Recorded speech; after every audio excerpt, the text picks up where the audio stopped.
네, 박종의 한판 승부 한판 브리핑 시간 김수민 평론가와 함께하겠습니다. 어서 오십시오. 네, 반갑습니다. 예, 그리고 오늘도 함께해 주신 이재영 전 의원님, 박성태 실장님 어서 오세요. 네, 안녕하세요. 반갑습니다. 예, 자 21대 대통령 선거 오늘까지 사전 투표 둘째 날 일정이 조금 전 끝이 났습니다. 최단시간 만에 1,000만 명 선을 돌파했다면서요. 네, 중앙선거관리위원회에 따르면 오늘 오전 10시에 전국 유권자 4,439만 1,871명 중에서 1,035만 8,501명이 투표에 참여했습니다. 최단 시간 만에 1천만 명을 돌파한 기록이고요.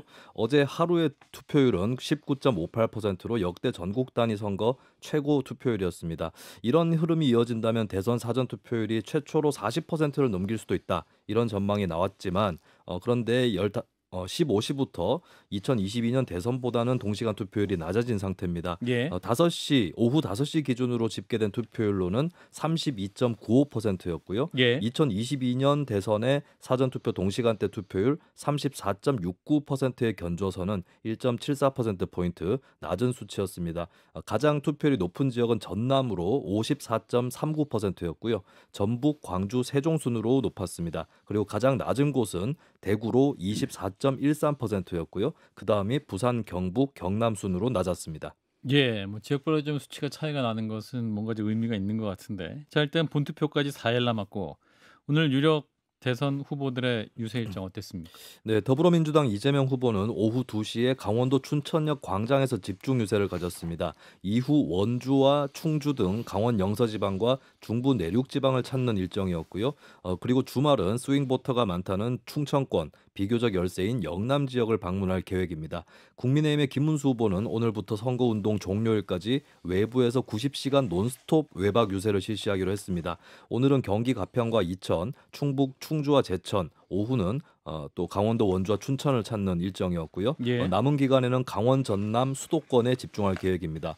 개혁신당 이준석 후보는 막바지 무박 유세를 기획을 했습니다. 서울 도심과 대학가를 돌면서 청년과 직장인에 집중한다는 계획이고요.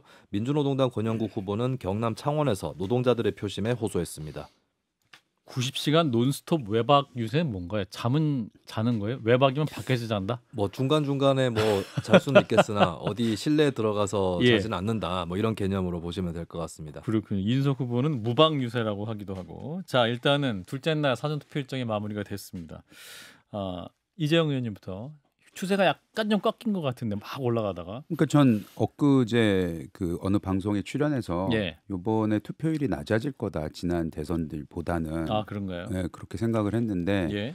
기계적으로는 날짜가 목금이고 또 월요일이 수요일이 아니고 화요일이다 보니까 유권자들이 다른 이제 계획을 세울 수도 있을 것 같다라는 생각을 했는데 이제 어제 시작을 하고 나서는 굉장히 이게 빠르게 올라왔고 굉장히 폭풍 같은 그런 투표율이었거든요. 예. 근데 오늘 아니나 다를까 12시부터는 이게 소위 말하는 크로스가 생겨서 투표율은 좀 저조한 편이죠. 근데 저는 이걸 이유를 보면 첫째, 그 양당 후보 다 그리고 양당에서 사전 투표 동료를 한 건 맞습니다. 다만 이 보수 진영에 깔려 있는 여러 가지 사전 투표에 대한 불신 그리고 우리는 결국에는 본 투표에서 힘을 보여줘야 된다. 이런 것이 지난 한 몇 개의 선거에서 입증이 됐거든요. 근데 요번에는 특히 그게 더 뭐 힘을 실은 게 아닌가라는 생각이 들어요. 게다가 뭐 아시다시피 어제 그리고 오늘 아침 나왔던 여러 뉴스가 선관위에서 굉장히 부실 관리를 했다는 부분이 나오지 않았습니까? 예. 그래서 몇 군데에서는 투표가 잘못 이루어지고 이것이 과연 맞느냐라는 것에 대해서 선관위도 사실 인정을 한 부분이 있어서 더더욱 불신이 그 사전 투표에 대한 부분이 커져서 아마 본 투표로 보수층이 움직였기 때문에 이런 일이 일어나지 않나라는 생각이 듭니다. 예, 부실 투표 이야기도 잠시 후에 할 수 있을 것 같고. 자, 우리 박 시장님. 뭐 본투표율도 좀 낮아질 것 같고 예. 사전 투표율도 지금 추세로라면 이제 좀 낮겠죠. 지난번에 37%였는데 지금으로 보면 34%를 조금 넘길 것 같은. 그러면 약 10% 정도 사전 투표율이 낮아졌다. 그런데 어제 초반에 빠르고 이재영 의원님이 말씀하신 대로 오늘 오후부터 떨어지고 있잖아요. 예. 이거를 보자면 저는 그렇게 봅니다. 어제 아침부터 줄 서서 했던 거는 일단 민주당 지지층 중에 응징 투표가 많았다. 투표 날만 돼봐라. 윤석열 전 대통령이 거리를 활보하는 모습에 대해서 내가 내 표로 응징해주겠다가 많이 있어서 예. 초기에 그 열기가 많이 반영됐고 그리고 뒤에 떨어진 거는 평균치로 이제 수렴에 가다가 떨어지는 건데 저는 좀 눈여겨보는 게 대구예요. 대구. 지난 대선 때 사전 투표율이 37%였고 대구가 33%로 낮았거든요. 비율로 따지면 그러니까 10중 9 정도. 정확히는 89% 정도가 됩니다. 사전 투표율이. 예. 그러면 보수층 지지자들이 사전 투표율이 평균적으로 낮았는데 그때는 뭐 예를 뭐 부정선거 이런 거 약간 얘기 있었지만 예. 산골짜기 어느 마을의 얘기처럼 크진 않았죠. 그런데 지금 확 이슈가 돼 있잖아요. 그것 때문에 계엄을 했다고 그러고. 이번에 대구는 지금 5시 현재 24%인데 비중으로 따지면 약 70% 정도밖에 안 됩니다. 그러면은 그때보다도 훨씬 더 사전투표를 적게 하고 있다. 예. 여기에는 부정선거 말씀하신 대로 부정선거도 반영이 됐고 저는 거기에다가 이번 선거 어차피 졌다. 이것도 반영돼 있고. 국민의힘 쪽에서. 그렇죠. 그리고 국민의힘이 뭐 후보 교체 시도 등 중간에 갈팡질팡 우왕좌왕 우당탕탕 있었잖아요.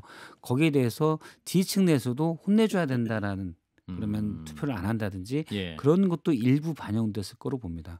본투표율까지 가면 저는 지난번에는 어제까지만 해도 사전투표 좀 높은 거 감안해서 한 78% 넘을 수 있겠다. 저는 지난해 77이었는데 76 정도 나오잖아요. 조금은 낮을 거다 오히려 그렇게 봤는데 76. 예. 근데 오늘 보니까 더 낮을 것 같아요. 네. 실장님 말씀에 대부분 동의하고요. 예. 다만 이제 보수층에서 윤석열 전 대통령이라든지 아니면은 그 경선 과정에서 보여줬던 그 모습에 실망하신 분들이 분명히 있었습니다. 있었는데 이게 그 투표 날이 가까워지면 가까워질수록 사실 민주당이 지난 한 2주 정도 보여줬던 모습에서 굉장히 우려가 높아진 것도 사실이에요.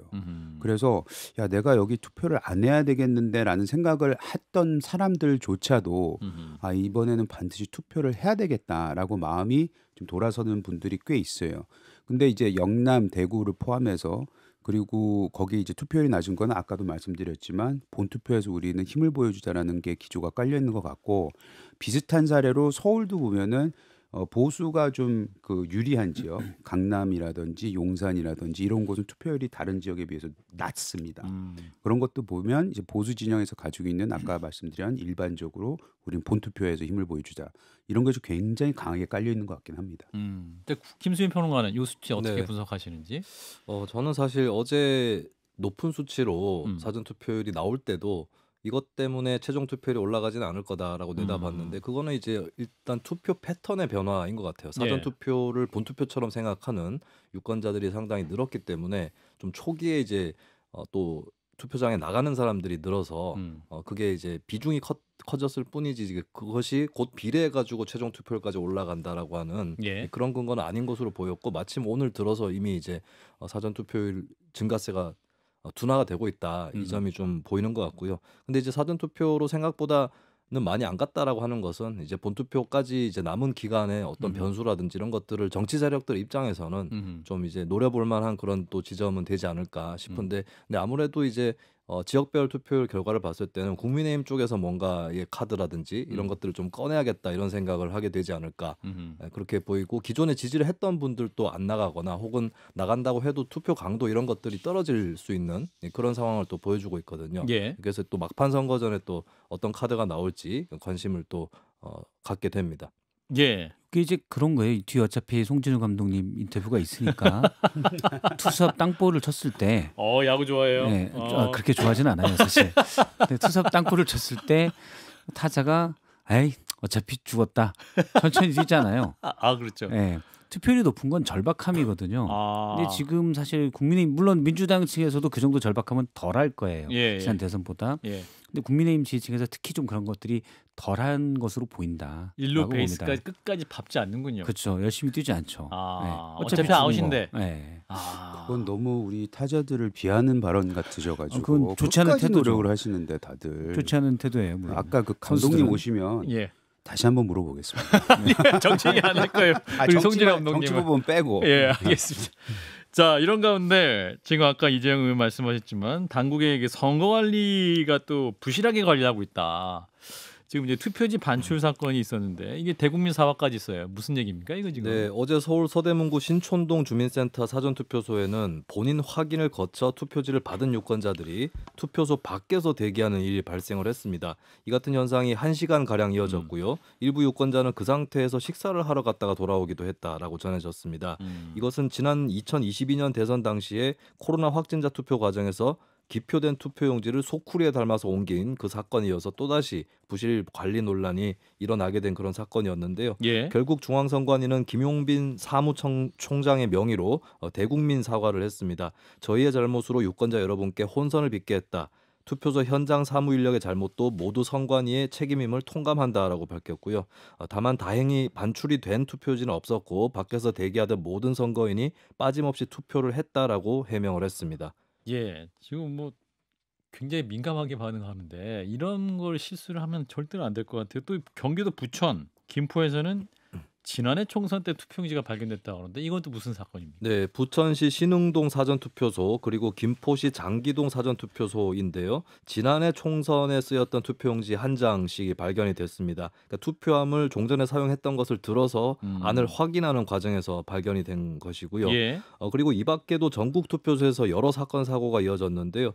구로구 선관위 건물에 무단 침입한 60대 여성과 50대 남성이 건조물 침입 혐의로 체포가 되기도 했습니다. 예. 제주도에서는 사전투표소에서 소란을 피우고 사무원을 폭행한 60대 남성이 체포되기도 했고요. 부산에서는 무소속 황교안 후보 측 참관인이 투표자 수 집계가 잘못되었다면서 경찰에 신고를 했습니다. 경찰과 선관위는 확인 결과 잘 집계되고 있다라고 설명을 하면서 종결 처리를 했고요.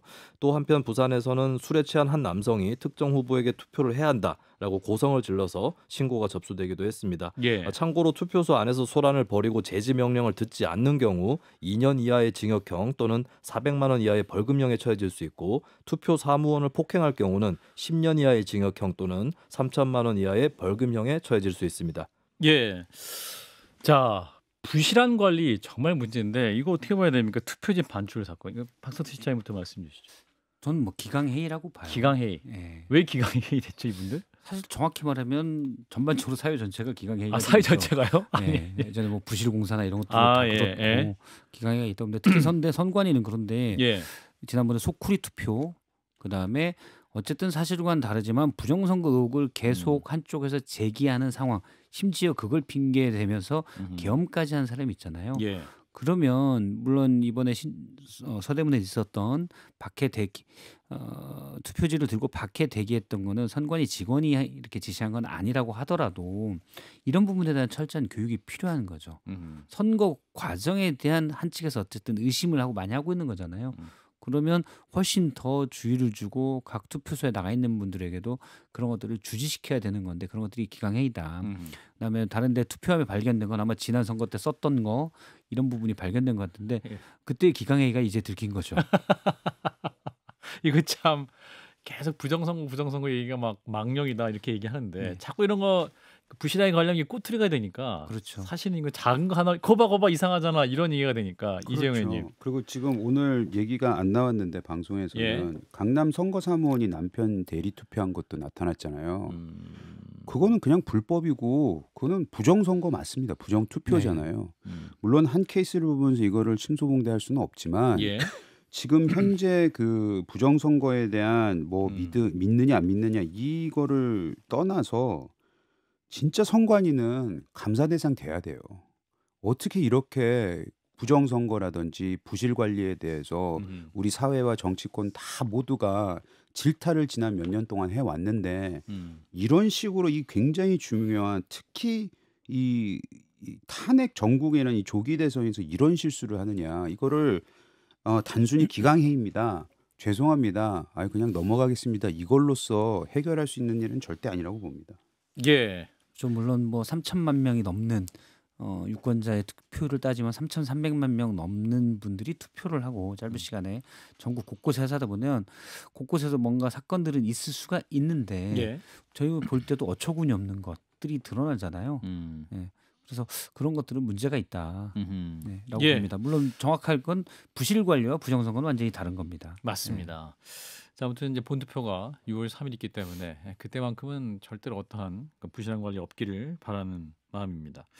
자, 이런 가운데 이제 국민의힘 김문수 후보와 개혁신당 이준석 후보 간의 단일화 무산됐다가 보는 게 이제 지배적인 의견인데 양측의 이제 접촉 여부를 놓고 좀 서로 엇갈린 얘기가 나오고 있습니다. 어떻게 얘기가 나오고 있어요? 네, 국민의힘 김문수 후보의 김재원 비서실장은 YTN 라디오 뉴스파이팅에서 저희들이 단일화를 위해 나름의 노력을 하고 있었는데 신성범 국민의힘 의원에게 이준석 후보 측에서 토론을 하자라는 제의가 왔다라고 밝혔습니다. 예. 그래서 저녁 9시 이 후보의 의원회관 사무실에서 만나자는 연락을 받았다면서 그러나 막판에 장소 변경 메시지가 전달이 됐고 또 조금 있으니까 회동 취소 통보가 왔다. 라고 하는 것이 김 실장의 주장이었습니다. 예. 반면에 이준석 후보 측은 단일화 논의를 위한 접촉 자체가 없었다는 입장입니다. 9시에 의원회관에서 만나기로 했다는 김 실장 주장에 대해 저희는 어제 공개 일정으로 종로 3가 있었고 그 다음에는 홍대에서 유세를 했다라고 반박했습니다. 예.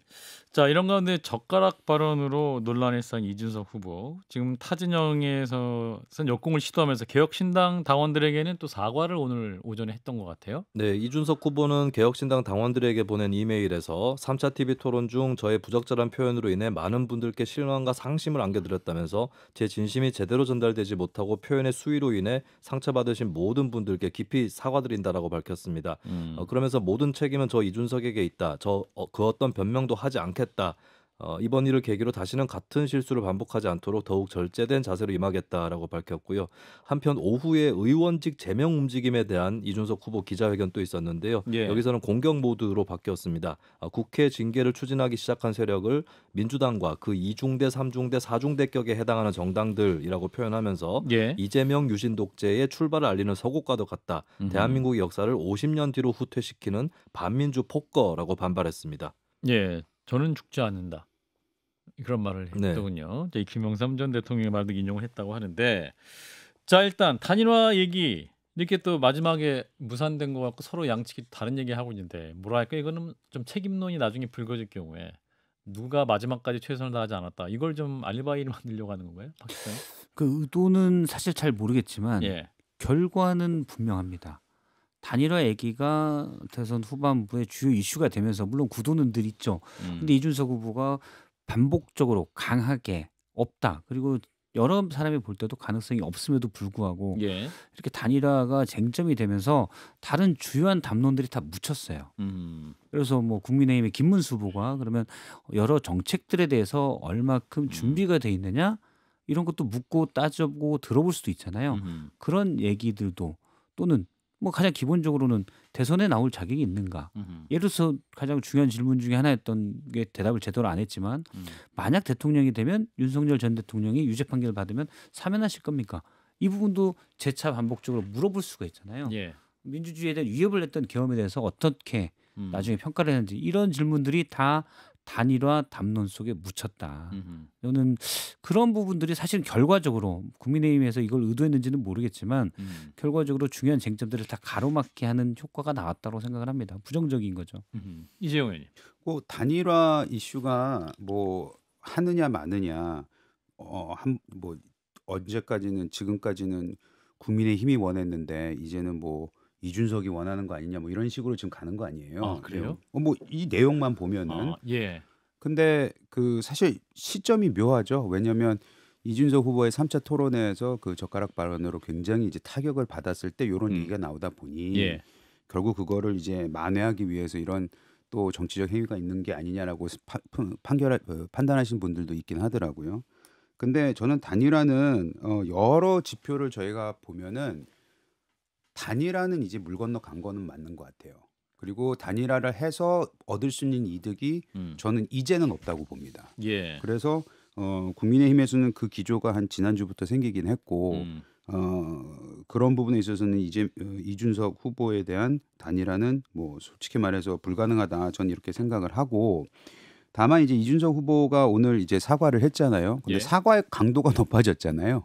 처음엔 뭐 심심한 사과하다가 예. 지금은 굉장히 진심으로 사과를 했는데 아마도 어제 그 김재섭 의원이 재밌는 말을 하더라고요. 달을 보는데 왜 뭔가 찝찝했다. 손가락이 이제 가운데 손가락이 올라가서 사람들이 그것만 본 거 아니냐라고 해서 적절하게 이제 표현을 한 것 같은데 예. 이준석 후보는 어찌됐든 간에 그 시점도 지나가고 결국에는 국민들이 그 달을 볼 수 있지 않겠냐라는 것을 이제 좀 더 강조하는 것 같아요. 저는 이 부분도 선거에 어느 정도 영향을 미칠 수 있겠다라는 생각은 듭니다.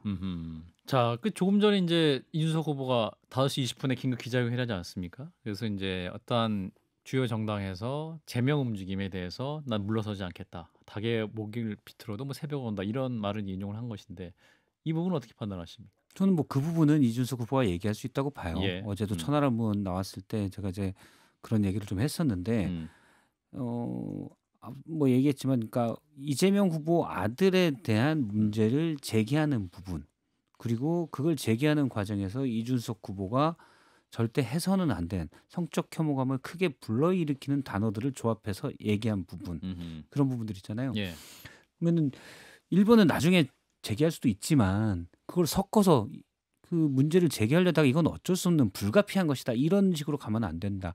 무조건 발언은 사과해야 되는 부분이다라고 얘기를 했었는데 예. 오늘 사과는 했는데 당원들에게 보낸 메시지 형태로 사과했다. 그건 좀 아쉬운 것 같아요. 그리고 또 이 사과까지 오는 과정에서 이준석 후보가 굴복하지 않겠다. 뒤로 물러서지 않겠다. 물러서지 않겠다. 내가 무엇을 잘못했냐. 어제만 해도 어디에 혐오가 들어있느냐. 가치 중립적인 단어들이다라고 얘기하면서 결코 이제 본인은 잘못하지 않았음을 강조를 했거든요. 여기에 대한 사실 그 발언 자체도 문제였지만 여기에 대한 반감들이 새로운 정치를 기대를 했었는데 그건 아니다라는 반감들이 좀 많이 일었었던 것으로 보이고 그래서 이준석 후보가 사과를 했는데 좀 그 부분은 확실히 깔끔하게 국민들에게 사과하는 게 맞지 않나라는 생각을 하고요. 다만 그것과 별개로 민주당의 몇몇 의원들이 이준석 후보의 의원 제명 징계안을 제출했잖아요. 전 그건 과하다고 생각을 합니다. 그건 국민들이 판단할 일이지. 예. 민주당이 만약에 뭐 소수 정당이다 그러면 할 수 있어요. 의견을 본인들의 어떤 강력한 의사 표시를 위해서. 근데 지금 민주당 분위기는 조금만 맘먹으면 실제 의원직도 박탈할 수 있는 예. 입장이잖아요. 예. 뭐 다른 야당들 합치면 190석을 넘기는 데다가 나중에 대선 뒤에 정계 개편은 어떻게 될지 모르죠. 이런 때 이렇게 하는 건 저는 과하다는 생각입니다. 어쨌든 동탄 주민들이 뽑은 유권자들이 뽑은 의원직을 발언 물론 크게 문제 있는 발언이에요. 그런데 그거를 다른 정당에서 힘을 모아서 의원직을 뺏겠다고 보이는 건 부적절하다고 봐요. 이재용 의원님. 거기에 대해서 이준석 후보가 반론을 제기할 수 있다고 봅니다. 그 이준석 후보의 그 새벽은 온다 닭의 목을 비틀어도 그게 뭐 아시는 분은 아시겠지만 79년도였나요? 그 김영삼 전 의원 제명 파동이 있었잖아요. 그렇죠. 그때 네. 나왔던 얘기예요. 그게 어찌 보면은 김영삼 전 대통령 정치인으로서 우뚝 서는 계기가 된 사건이기도 합니다. 그래서 아마 그 의원직 제명에 대한 부분을 그것을 상기시키려고 하는 게 아닌가. 그래서 이준석 후보는 잘 아시다시피 평소에 모든 어떤 일이 일어났을 때 그에 잘못돼 가는 그러니까 자신이 의도하지 않았을 때 그 반전을 꾀하는 그런 굉장히 어찌 보면 좀 스마트한 거죠. 그런 모습을 계속 보여왔는데 이거는 민주적으로 탄압받는다라는 메시지를 확고하게 보여주기 위해서 이런 발언을 한 게 아닌가라는 생각이 듭니다. 예, 그리고 또 다른 논란이 터졌습니다.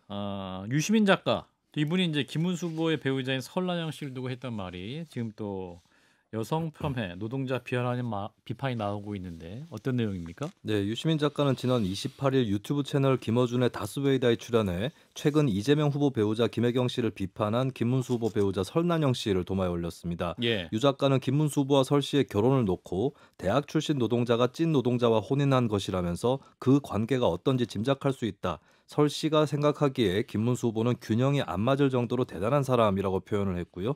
자기 남편에 대해 비판적으로 보기가 어렵다. 유력 정당의 대통령 후보 배우자 자리는 본인이 감당할 수 없는 자리라고 말했습니다. 여성단체 한국여성의 전화, 권영국 민주당 노동당 후보 등의 진보진영 비판이 잇따랐고요. 국민의힘에서도 전근대적 여성 비하 막말이라는 비판이 나왔습니다. 예. 이에 민주당은 선을 긋는 모습이었습니다. 몇몇 의원들은 언론에 유 작가가 우리 당 사람은 아니다. 캠프 사람도 아니다. 저희한테 입장을 묻는 건 적절하지 않다라고 말을 했습니다. 예. 자, 유 작가의 발언. 다들 조용하십니다. 잘못됐죠. 예. 네, 과하게 잘못됐다고 봅니다. 더군다나 그냥 대담 중에 나오면서 어떻게 보면 엘리트 의식 이런 것들 또는 그 노동자나 여성을 약간 낮게 보는 듯한 인식을 드러낸 것처럼 보였기 때문에 예. 상당히 안 좋다.